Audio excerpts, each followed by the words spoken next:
Halo, selamat pagi saudara. Kembali berjumpa di Kompas Bisnis Sapa Indonesia pagi hari ini. Saya Paskali Siswari. Saudara, kalau Anda baca media sosial nih, beberapa hari terakhir ini lagi ramai dibicarakan kalau Kementerian Kominfo ini akan memblokir beberapa aplikasi yang biasa menemani kita nih sehari-hari. Nah, rencana ini sebenarnya nggak mendadak karena pengumuman ini sudah diumumkan sejak bulan lalu. Nah, apa sih sebenarnya alasan pemblokiran yang dilakukan oleh Kementerian Kominfo? Jadi pertama, beberapa aplikasi tersebut tidak terdaftar dalam PSE. PSE adalah penyelenggara sistem elektronik lokal. PSE ini bentuknya bisa masyarakat, bisa penyelenggara negara, bisa juga badan usaha.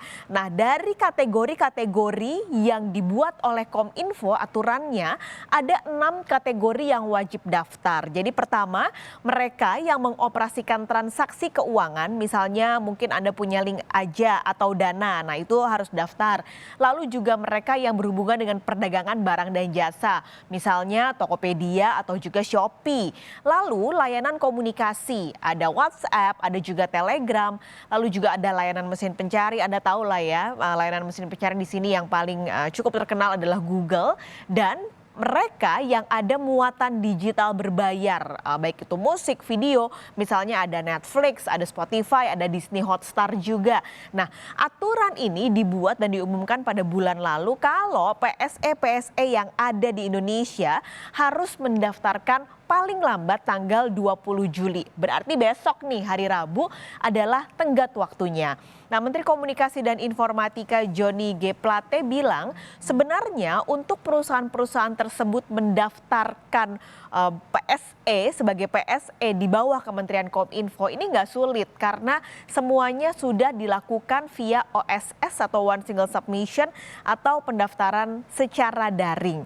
Nah, kalau sampai tanggal 20 nanti mereka yang belum daftar ini tetap belum mendaftar, maka Kementerian Kominfo akan mengenakan sanksi administratif. Kami akan sampaikan kepada Anda pernyataan Menteri Kominfo Johnny G. Plate. Walaupun merasa masih sulit, ya ada desk Kominfo. Ya bisa berhubungan dengan Kominfo, nanti kami bantu. Misalnya didaftarkan secara manual dulu dan secara bertahap kami akan upload untuk pendaftaran OSS-nya. Kami bantu full. Mengapa ini perlu? Ini agar penyelenggara sistem elektronik lingkup privat dan bisnis sektor digital lainnya di Indonesia ya taat pada peraturan. Nah, jadi siapa saja di aplikasi di handphone Anda yang selalu menemani Anda ketika hari-hari sepi atau hari-hari boring mungkin yang belum daftar PSE Kementerian Kominfo.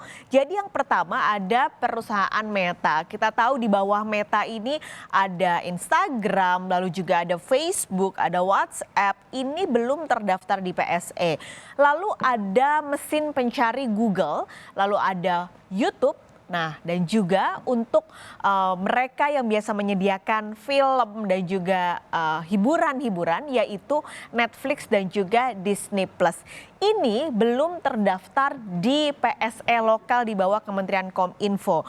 Aturannya atau siapa saja yang belum mendaftar selain 5 perusahaan ini, karena masih ada beberapa juga yang belum mendaftar, bisa Anda lihat juga di website Kementerian Kominfo. Semuanya tertulis dan terdaftar.